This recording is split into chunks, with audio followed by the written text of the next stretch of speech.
Hello everyone. तो हमारा next topic है जनरलाइज कोऑर्डिनेट। ठीक है, अब तक हम नॉर्मल कोऑर्डिनेट्स में बात करते हैं, तो हमें जनरलाइज कोऑर्डिनेट्स की क्या ज़रूरत पड़ी। ठीक है, जैसे हमारे पास सिंपल पेंडुलम ही है।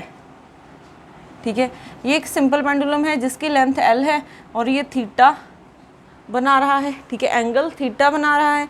अब देखो, ये इस तरफ एक्स एक्सिस है और इस तरफ वाई एक्सिस है, क्योंकि सिंपल पेंडुलम 2 डायमेंशन में ही होगा। हमारे पास दो कोऑर्डिनेट्स हैं, एक तो मैं एक्स और वाई की बात करूं, ठीक है, और एक हमारे पास क्या है, ये एल और थीटा है। ठीक है, अगर हमने कुछ सिस्टम्स, ठीक है, कुछ सिस्टम्स हमारे पास ऐसे होते हैं जिनको अगर हम कार्टीजन कोऑर्डिनेट्स में देखने की कोशिश करेंगे तो वो बहुत कॉम्प्लिकेटेड लगेंगे, बट अगर आप इसको पोलर कोऑर्डिनेट्स में देखोगे तो आपको बहुत सिंपल लगेंगे। ठीक है, जैसे आर की वैल्यू यहाँ पे क्या होगी, आर एक्स की वैल्यू होगी आर कॉस थीटा। ठीक है, वाई की वैल्यू नहीं, ये होगी हमारे पास आर साइन थीटा, क्योंकि इसका कंपोनेंट यहाँ पे गिराओगे तो ये बन जाएगा आर साइन थीटा और ये आर कॉस थीटा। ठीक है, और आर मीन्स लेंथ है इसकी, तो आर एल के इक्वल हो जाएगा, क्योंकि पेंडुलम की लेंथ हम चेंज नहीं कर रहे हैं। तो यहाँ पे वाई की वैल्यू आर कॉस थीटा। तो अगर आप सीधे एल और थीटा में देख रहे हो तो कितने इजी लग रहे हैं, अगर हम एक्स और वाई में देखें तो कितने कॉम्प्लिकेटेड दिखेंगे हमें। ठीक है, तो अगर हम एक्स एंड वाई में देखें तो दोनों कोऑर्डिनेट्स की ज़रूरत पड़ रही है आपको। ठीक है, एक्स भी वेरी कर रहा है, वाई भी वेरी कर रहा है, बट अगर हम प्लेन पोलर कोऑर्डिनेट्स की बात करें, तो वहाँ पे एल कांस्टेंट है, सिर्फ थीटा वेरी कर रहा है। ठीक है, तो कुछ प्रॉब्लम्स हमारे पास ऐसी होती हैं जिसमें अगर हम कोई और कोऑर्डिनेट्स यूज़ कर रहे हैं तो वो हमारे पास सिस्टम सिंपल बन रहा है, वो प्रॉब्लम सिंपली सॉल्व हो रही है। ठीक है, जैसे अगर हम स्फीयर की बात करें, ठीक है, अगर हम स्फीयर की बात करेंगे तो उसके लिए हम ये भी कोऑर्डिनेट्स यूज़ कर रहे हैं, बट अगर हम स्फेरिकल कोऑर्डिनेट्स यूज़ करें, स्फेरिकल कोऑर्डिनेट्स यूज़ करते हैं तो हमारी प्रॉब्लम और भी सिंपल हो जाती है। तो हमें ऐसे कोऑर्डिनेट्स के साथ काम करना है जिससे हमारी प्रॉब्लम सिंपली सॉल्व हो सके। ठीक है, तो यहाँ पे हमारे पास जनरलाइज कोऑर्डिनेट्स की ज़रूरत क्यों पड़ी है, ताकि हम अपनी प्रॉब्लम्स को सिंपली सॉल्व कर सकें। ठीक है, यहाँ पे कॉम्प्लेक्स क्वांटिटीज़ ना आए। ठीक है, तो ये हमारे पास जनरलाइज कोऑर्डिनेट्स होते क्या हैं। ठीक है, अब जनरलाइज कोऑर्डिनेट्स हमारे, क्योंकि अगर आप यहाँ पे देखोगे एक्स एंड वाई है, ठीक है, एक्स वाई एंड जेड है, इनकी यूनिट क्या है, डायमेंशंस क्या है, पोजीशन की डायमेंशन है। ठीक है, अगर हम जनरलाइज में बात करें, इसी प्रॉब्लम के लिए हमारे पास जनरलाइज कोऑर्डिनेट कौन सा है, थीटा है। ठीक है, अगर हमारे पास थीटा जनरलाइज कोऑर्डिनेट है, इसकी डायमेंशन देखोगे ये डायमेंशन लेस है। ठीक है, इसकी कोई डायमेंशन नहीं है, ये एक एंगल है। तो हमारे पास जो जनरलाइज कोऑर्डिनेट है इसकी डायमेंशन, पोजीशन, ये आप ऐसा बोल सकते हो, ये पोजीशन भी हो सकते हैं, कोई और वेरिएबल भी बोल सकते हैं। ठीक है, यहाँ पे हम कुछ ऐसा लिख सकते हैं, तो अगर हम यहाँ पे इसकी प्रॉपर डेफिनेशन लिखें तो क्या हो जाएगी, it is the suitable variables chosen to describe the dynamics of the particle। ठीक है, डायनामिक्स ऑफ द सिस्टम लिख देते हैं। ठीक है, और यहाँ पे साथ में लिख लेना इट मे और may not be a coordinate।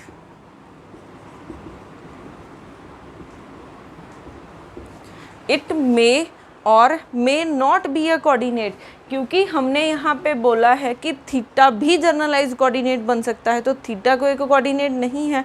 ठीक है, तो ये बहुत इंपॉर्टेंट पॉइंट है, इस पे डायरेक्ट क्वेश्चन पूछ ले जाते हैं। ठीक है, अब उसके बाद अब हमें ये तो पता चल गया कि जनरलाइज कोऑर्डिनेट्स क्या होते हैं। अब अगर हम जनरलाइज कोऑर्डिनेट्स को देखें तो हमारे पास जनरलाइज कोऑर्डिनेट्स को हम Q से डिनोट करते हैं, ठीक है, QI लिख देते हैं, ठीक है।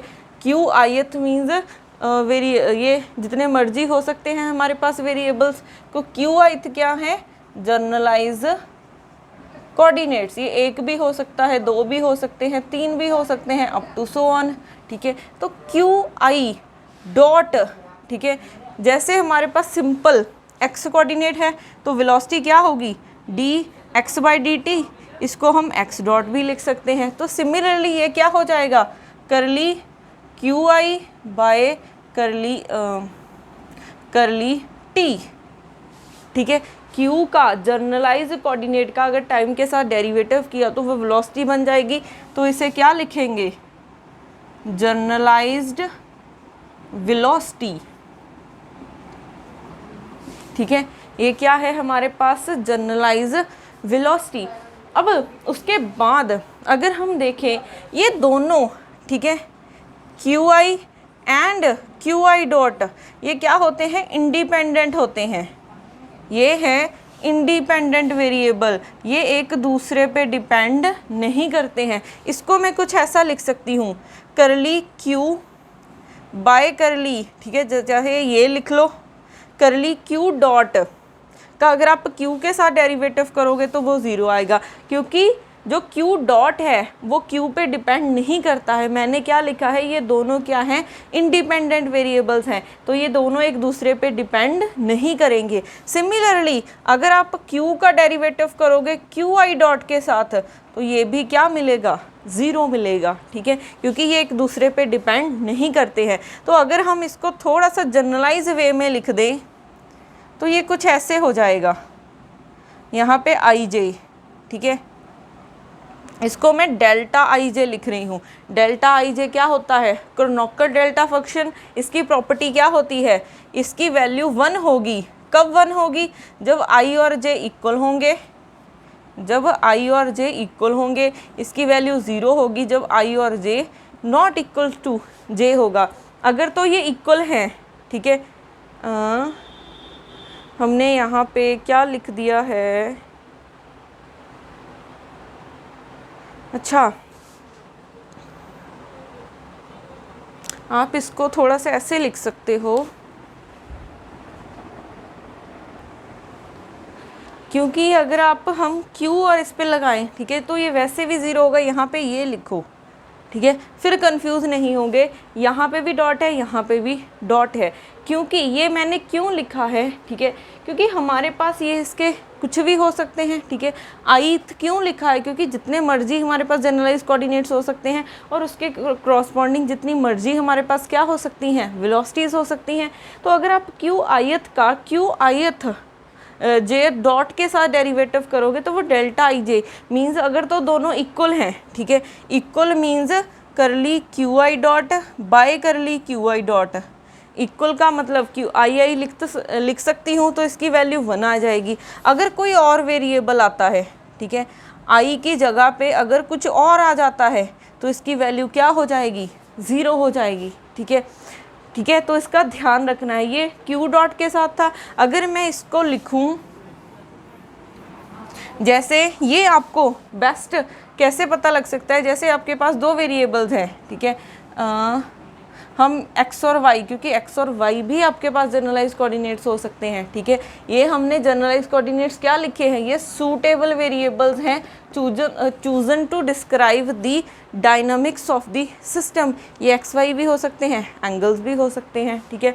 एक x और y है, एक x डॉट और इसके क्रॉसपॉन्डिंग y डॉट है, ठीक है। तो अगर हम करली x dot by curly x dot निकालें, सेम ही है तो 1 आ जाएगा। अगर करली y डॉट बाय, जैसे करली x डॉट बाय करली y डॉट निकालें, क्योंकि हमने क्या बोला है, ये चारों वेरिएबल एक दूसरे के इंडिपेंडेंट हैं, ठीक है। ये चारों वेरिएबल्स इंडिपेंडेंट हैं, ये क्या हैं, इंडिपेंडेंट वेरिएबल्स हैं, तो कोई भी एक दूसरे पे डिपेंड नहीं करेगा, तो ये क्या हो जाएगा, 0 हो जाएगा। तो यही तो मैंने लिखा था। सिमिलरली हम और क्या लिख सकते हैं, करली QI बाय करली QJ, ये क्या हो जाएगा, डेल्टा IJ, ठीक है। ये 1, ये 0, if i is equal to j, और ये 0 हो जाएगा जब ये इक्वल नहीं होंगे। ये क्या है, कोऑर्डिनेट्स की बात कर रहे हैं, तो अगर आप x का x के साथ तो करोगे तो 1 आ जाएगा, ठीक है। अगर इक्वल है तो यहाँ पे i हो जाएगा, तो x का x के साथ करोगे 1, अगर आप x का y के साथ करोगे मीन्स दोनों डिफरेंट है तो वैल्यू क्या हो जाएगी, 0 हो जाएगी। तो यहाँ से क्या कंक्लूज़न निकलता है कि हमारे पास ये जो वेरिएबल्स हैं, ठीक है, ये सारे क्या हैं, इंडिपेंडेंट वेरिएबल्स हैं, और वेलोसिटी भी, ये वेलोसिटी और कोऑर्डिनेट्स क्या हैं, इंडिपेंडेंट वेरिएबल्स हैं, ये एक दूसरे पे डिपेंड नहीं करते हैं, ठीक है। अब उसके बाद जैसे हमने जनरलाइज्ड, ठीक है, कोऑर्डिनेट लिखा है, वेलोसिटी लिखी है, सिमिलरली हमारे पास जनरलाइज मोमेंटम आता है, ठीक है। और जनरलाइज मोमेंटम को हम ऐसे रिप्रेजेंट करते हैं पी के साथ। ये किसके इक्वल होता है, curly L by curly Q I dot, ठीक है। ये क्या है, जनरलाइज्ड मोमेंटम। अब यहाँ पे एल क्या है, ठीक है, एल हमारे पास है लैग्रेंजियन, ठीक है, एल क्या है, लैग्रेंजियन। अब इसकी वैल्यू क्या होती है, टी माइनस बी, टी क्या है, kinetic energy minus potential energy, ठीक है। तो एल की वैल्यू क्या होती है, kinetic energy minus potential energy, ठीक है। तो हमने अगर एल का क्यू आई डॉट के साथ डेरिवेटिव करेंगे तो आपके पास पी आई आ जाएगा। ये क्या है, जनरलाइज मोमेंटम, ठीक है। अब हमारे पास उसके बाद आती हैं इक्वेशन ऑफ मोशन, ठीक है, उसके बाद आती है equation of motion. Equation of motion means करली बाय करली टी, ये बहुत इंपॉर्टेंट है, ठीक है। करली बाय करली टी, करली यहाँ पे कंप्लीट डेरिवेटिव लिखना है, d by D T curly L by curly Q I dot minus curly L by curly Q I is equal to 0, ठीक है। अभी यहाँ पे सिर्फ एक बार आ रहा है तो ये फर्स्ट ऑर्डर डेरिवेटिव बनेगा, इसको हम फर्स्ट ऑर्डर बोल सकते हैं, फर्स्ट ऑर्डर, ठीक है। ये हमारा क्या हो जाएगा, फर्स्ट ऑर्डर, क्योंकि इसमें डेरिवेटिव की एक टर्म आ रही है, डी बाई डी टी एक बार ही आ रहा है, ठीक है।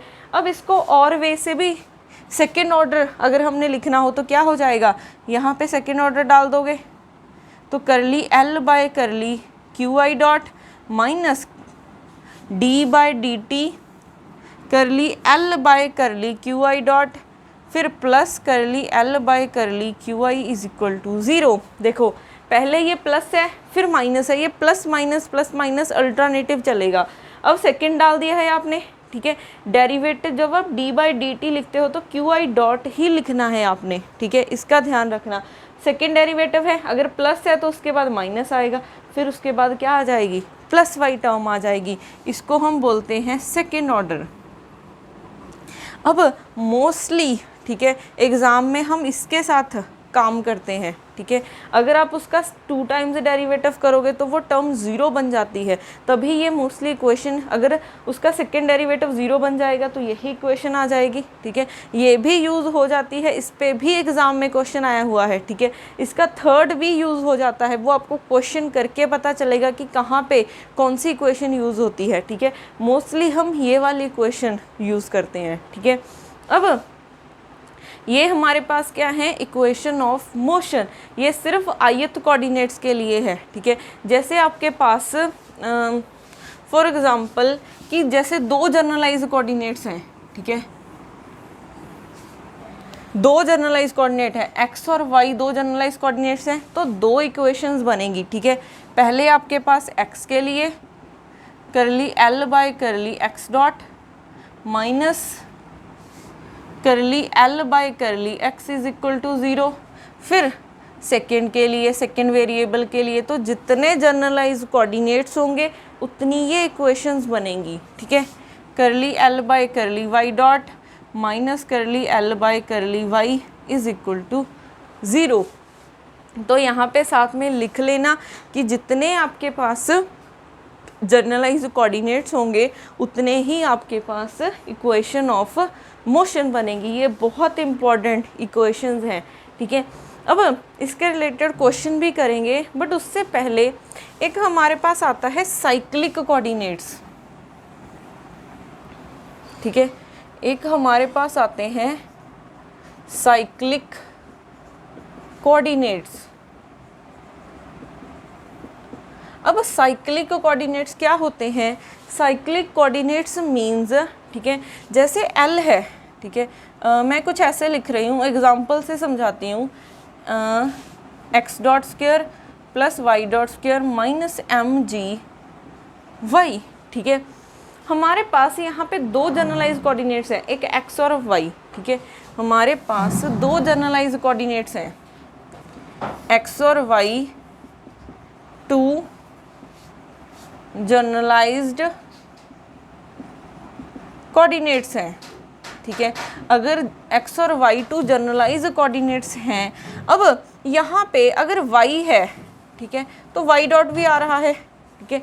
अगर हम x को देखें, x है, ठीक है, तो x डॉट है, बट यहाँ पे x डॉट तो है इक्वेशन में, L में x डॉट तो प्रेजेंट है, कहीं पे भी x प्रेजेंट नहीं है, ये आपके पास प्रेजेंट नहीं है।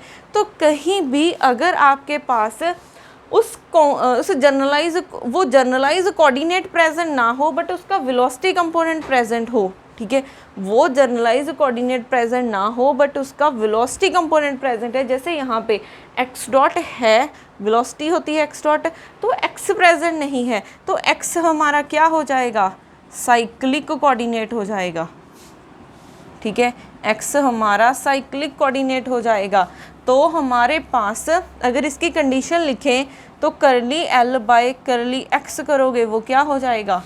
0 हो जाएगा, क्योंकि x तो है ही नहीं, तो डेरिवेटिव करोगे तो 0 ही आएगा, ठीक है। तो इसको अगर हम जनरलाइज लिखें तो करली l बाय करली QI किसके इक्वल हो जाएगा? 0 के। तो हम अगर ये कंडीशन सेटिस्फाई होती है, ठीक है, मींस अगर QI इसमें प्रेजेंट नहीं है बट उसका वेलोसिटी कंपोनेंट प्रेजेंट है, तो आपके पास ये आएगा। तो हमारे पास Q क्या हो जाएगा? एक साइक्लिक कोऑर्डिनेट्स है, ठीक है। अब ये साइक्लिक कोऑर्डिनेट की एडवांटेज क्या है? ठीक है, साइक्लिक कोऑर्डिनेट की एडवांटेज है हमारे पास, अब ये कंडीशन है, ठीक है। अगर हम यहाँ से देखें d by D T curly l by curly QI dot minus curly l by curly QI is equal to 0। अगर QI साइक्लिक है, अगर QI साइक्लिक है तो ये टर्म क्या हो गई? 0। तो d by D T curly l by curly QI dot is equal to 0। और हमने एक लिखा था जनरलाइज मोमेंटम, ठीक है, हमने यहाँ पे पहले लिखा था जनरलाइज मोमेंटम, ये किसके इक्वल लिखा था? करली l by curly QI dot, यही था। तो इतनी टर्म को हम PI लिख सकते हैं, तो ये PI है, ठीक है। अगर आप इसकी इंटीग्रेशन करोगे, क्योंकि PI का डेरिवेटिव क्या है? 0 है, ठीक है। अगर हम इसकी इंटीग्रेशन करोगे तो क्या बन जाएगा? ये कांस्टेंट आ जाएगा, ठीक है।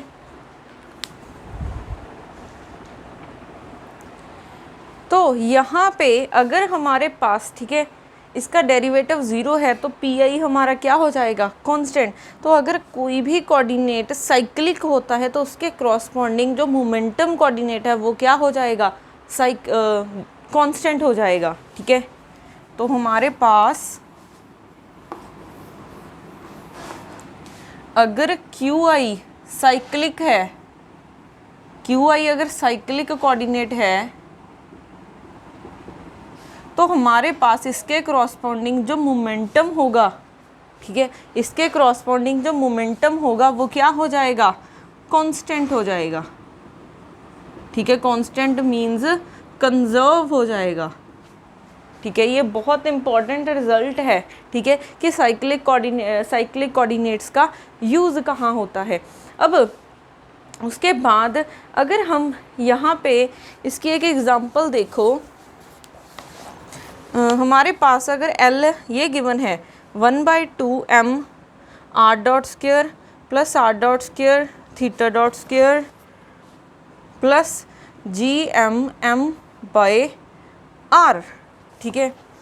अब अगर आप यहाँ पे देखोगे दो कोऑर्डिनेट्स दिख रहे हैं r और थीटा, तो हमारे पास दो कोऑर्डिनेट्स हैं, दो जर्नलाइज्ड कोऑर्डिनेट्स हैं, जर्नलाइज्ड कोऑर्डिनेट्स। अगर ये जर्नलाइज्ड कोऑर्डिनेट्स हैं तो हमारे पास अगर आप देखोगे r है, ठीक है, r प्रेजेंट है तो r डॉट भी प्रेजेंट है। अगर r ही प्रेजेंट है तो r हमारे पास साइक्लिक कोऑर्डिनेट नहीं है। क्या इसमें थीटा प्रेजेंट है? थीटा डॉट तो प्रेजेंट है बट थीटा कहीं पे भी नहीं दिख रहा, तो थीटा आपके पास एक साइक्लिक कोऑर्डिनेट है। थीटा क्या है? एक साइक्लिक कोऑर्डिनेट है। अगर थीटा साइक्लिक कोऑर्डिनेट है आपके पास तो क्या हो जाएगा, ठीक है। अगर हम देखें थीटा साइक्लिक है, ठीक है, तो यहाँ पे P theta is equal to curly L by curly theta dot हो जाएगा, ठीक है। तो आपके पास पी थीटा डॉट क्या हो जाएगा? कांस्टेंट हो जाएगा या फिर कंजर्व हो जाएगा, ठीक है। हमने क्या बोला था कि अगर क्यू आई साइक्लिक है तो उसके करस्पॉन्डिंग पी आई क्या हो जाएगा? कंजर्व हो जाएगा। तो थीटा साइक्लिक है तो उसके करस्पॉन्डिंग पी थीटा क्या हो जाएगा? आपके पास कांस्टेंट या फिर कंजर्व हो जाएगा। तो ऐसे हम डायरेक्ट चेक कर सकते हैं एल से कि कोई क्वांटिटी कंजर्व है कि नहीं है, ठीक है। अब देखो उसके बाद कुछ इम्पॉर्टेंट पॉइंट्स हैं।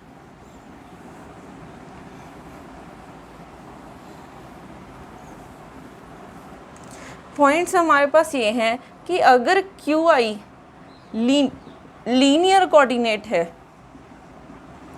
लीनियर कोऑर्डिनेट मीन्स जैसे एक्स वाई जेड इनमें से कोई है, ठीक है, तो क्यू आई डॉट आपके पास क्या होगी? लीनियर वेलोसिटी होगी, ठीक है। जो मोमेंटम होगा इसके करस्पॉन्डिंग वो भी क्या होगा? लीनियर मोमेंटम होगा। अगर आपके पास क्यू आई लीनियर कोऑर्डिनेट है, ठीक है, मींस एक्स वाई जेड की फॉर्म में है, तो जिसके करस्पॉन्डिंग वेलोसिटी होगी वो भी लीनियर वेलोसिटी होगी और जो मोमेंटम होगा वो भी क्या होगा? लीनियर मोमेंटम होगा।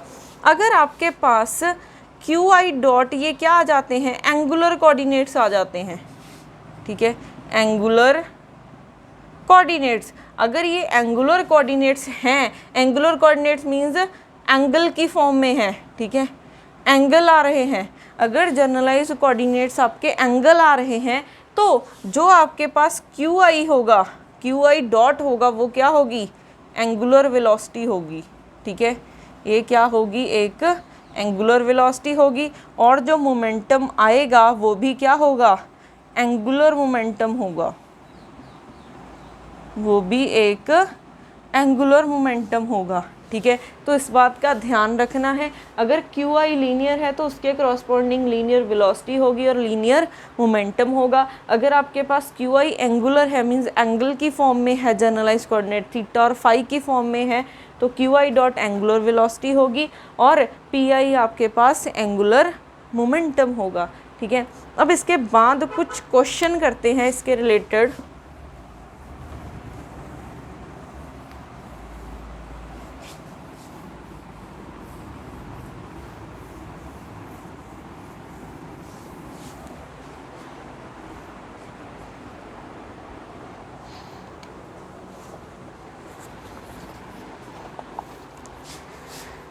जैसे हमारे पास क्वेश्चन है the equation of motion of a system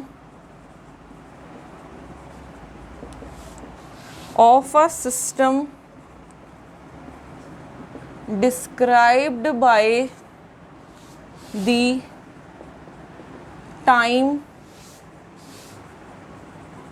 dependent Lagrangian, और हमें L गिवन है, ठीक है, कितना गिवन है?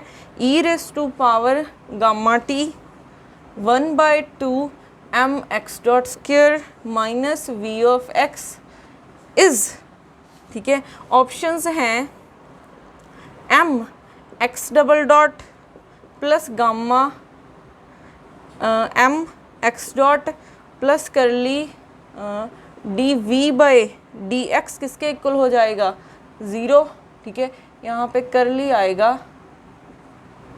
उसके बाद बी ऑप्शन क्या है, m x dot plus gamma M x dot minus curly v by curly x क्या हो जाएगा 0।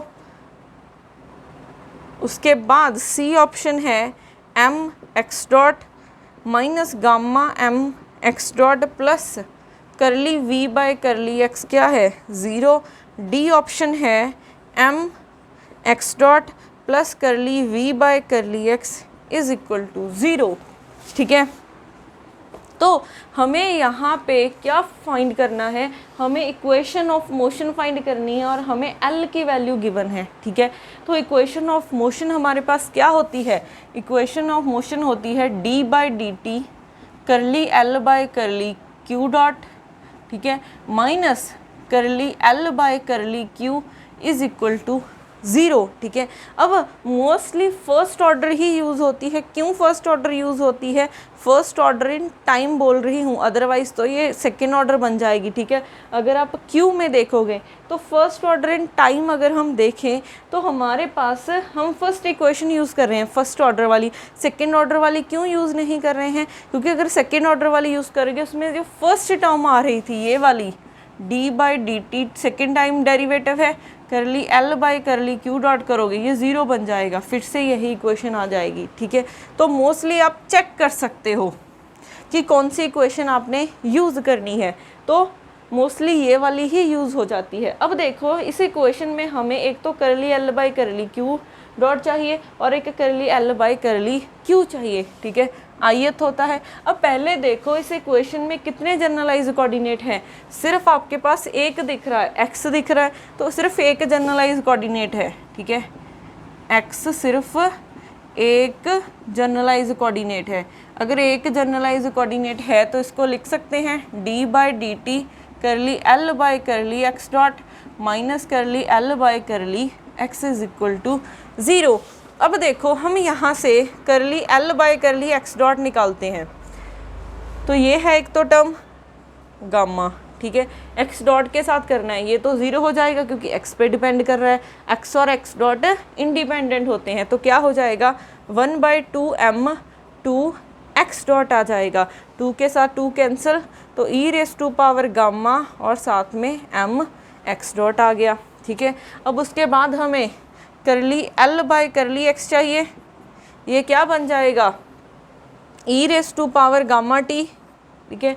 उसके बाद क्योंकि हम डेरिवेटिव एक्स डॉट के साथ कर रहे हैं, टाइम के साथ नहीं कर रहे हैं, तो ये एज अ कांस्टेंट माना जाएगा क्योंकि ये सारे क्या होते हैं, इंडिपेंडेंट होते हैं एक दूसरे के साथ, तो ये कांस्टेंट है, इसका डेरिवेटिव करोगे minus curly we by curly x हो जाएगा, ठीक है। वैल्यूज़ पुट कर देते हैं, डी बाई डी टी इसकी value E raise to power gamma T M x dot minus इसकी value E raise to power gamma T minus curly v by curly x is equal to 0, minus minus plus हो जाएगा।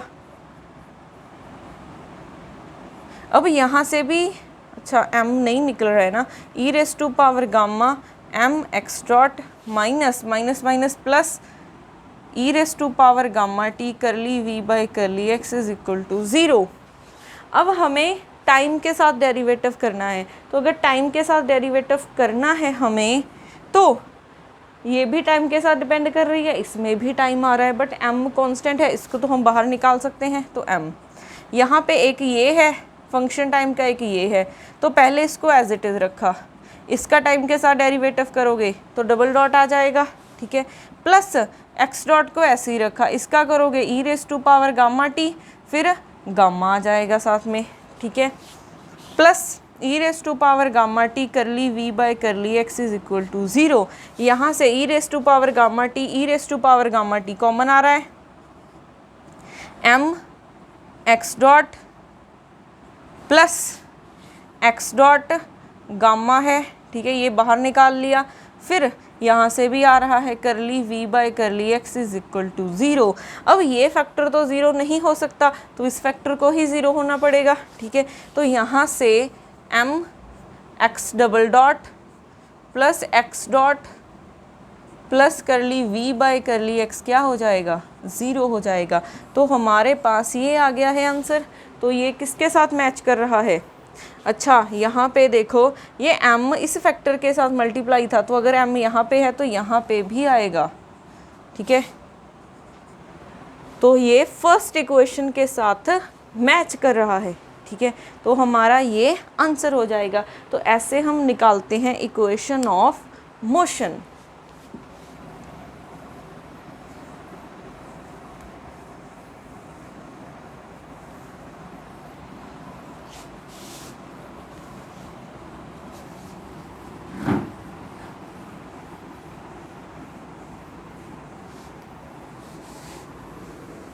बाकी हम इसके related problems next video में करेंगे।